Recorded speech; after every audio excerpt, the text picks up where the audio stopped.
Hey guys, I just wanted to do my review of the first two episodes of The Gifted.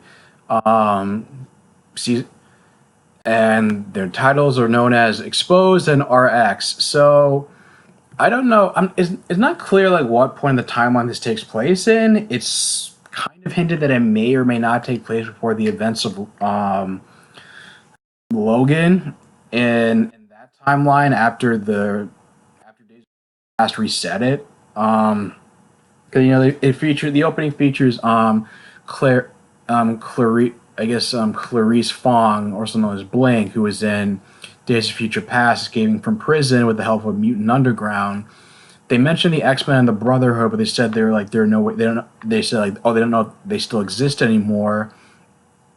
But it caused some like continuity issues because you would think that if that's the case, then the X Men are still well known. It seems like the epilogue of Days of Future Past takes place in 2023, and it talked about how, I guess, like some point afterwards, like I guess they said there was like some company making some kind of like corn syrup that stopped mutants from being born from 2004 on, and but it seemed like there was, both groups were still active, and that the X Men were only killed from one of those psychic seizures created by Professor X, like after that fact. So I don't know. It's kind of unclear. It's a little, and the thing is like Bryan Singer's the executive producer, so it just seems like the continuity is always kind of messy with this franchise. But anyway, it focuses on this family. They live in Atlanta. They live in Atlanta, Georgia. They live out in Atlanta, Georgia. Known as the Struckers, Reed and Caitlin.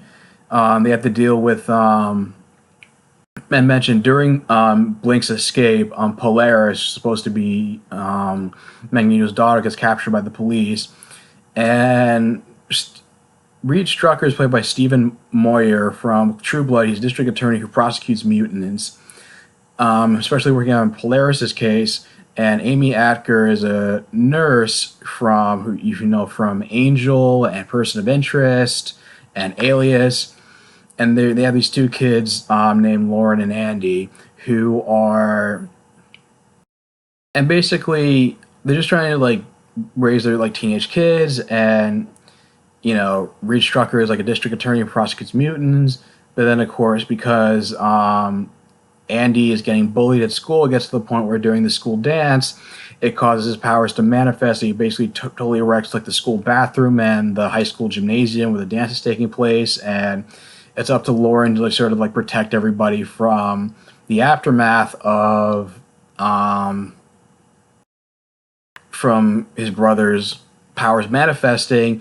And it's not until and for that because of the incident, now they have this, I guess, federal agency called Sentinel Services hunting down mutants because it's illegal for mutants to use their powers. So now they have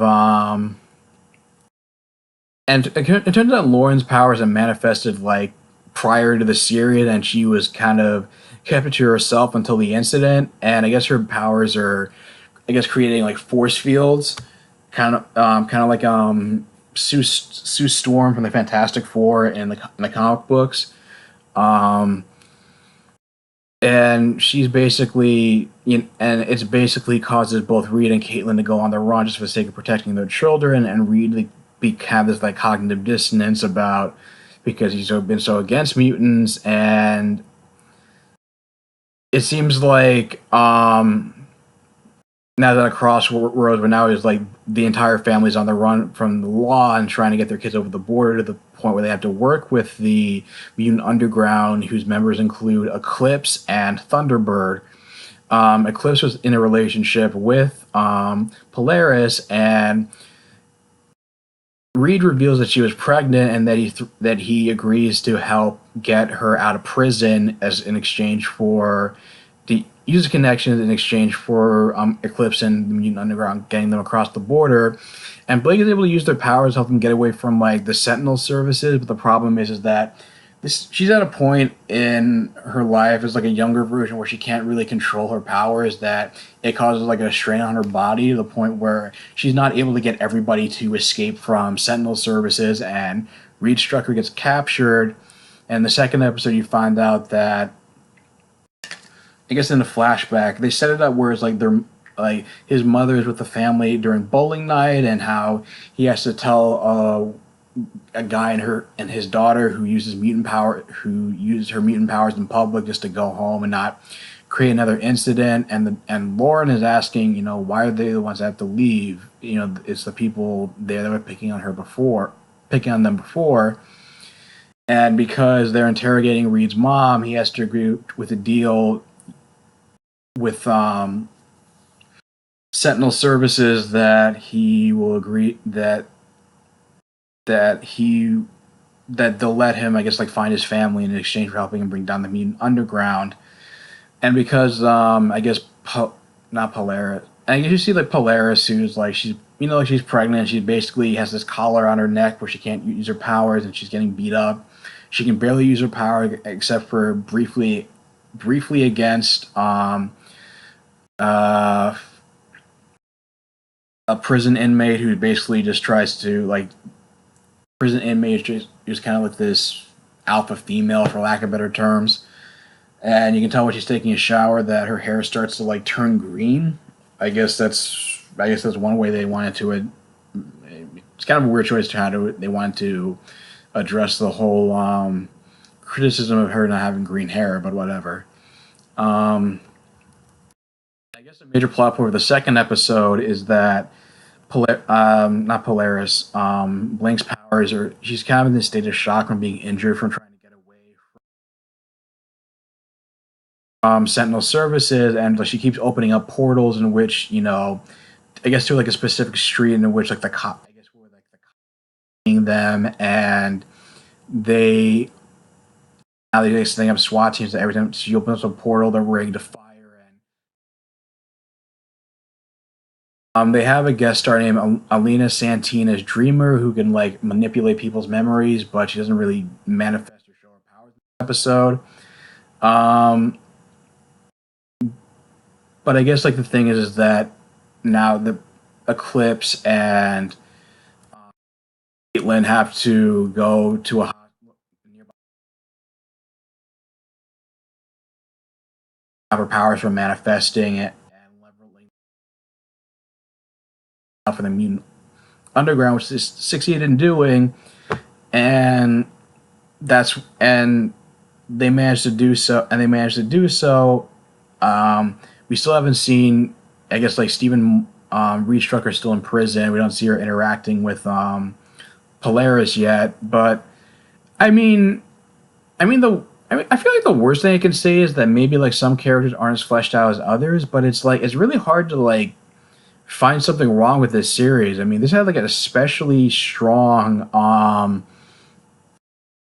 first couple of episodes, especially for its first season, which I guess you don't see it much nowadays, where it's it kind of takes a show a while in its initial episodes to find any traction, and this may be the exception where this show started off very very strong. Um, the showrunner is a guy named Matt Nix, who is basically a big X-Men fan. I guess he's going to be the primary like active showrunner for this, and as long as maybe Brian Singer is not going to be the most too active. I mean, I'm looking forward to this. Like this was, I can't say there was too much wrong with this. Like even the um federal agent who is known as trying to think. God damn it. I think it was like Jace Turner. I think it was like Jace Turner or something. Like he's basically even he's involved in the conflict because of the fact that his daughter was he had a daughter who was killed in the Crossfire in a fight between the X-Men and the Brotherhood. And I mean, like I said, I mean, I guess the worst thing I can say is that maybe there are a few characters that aren't as fleshed out as well as others. Maybe say like Thunderbird. But again, it's very strong series. Like it's hard for me to really nitpick this, honestly. It's definitely better than Inhumans, the pilot that I saw, which was garbage. I'll do a review on that later on down in the week, and I don't know if I'm gonna do any reaction videos to Gifted, just because like I have to balance, trying to do reaction videos to the other the other four CW shows, the DC shows. I mean, it depends on how my schedule plays out, but I'll keep you posted. Anyway, guys, what do you think of The Gifted so far? What are you looking forward to? And what character are you looking forward to seeing on this series? Leave your thoughts in the comments down below. If you like this video, like, share, and subscribe, and I will talk to you guys soon. Take care.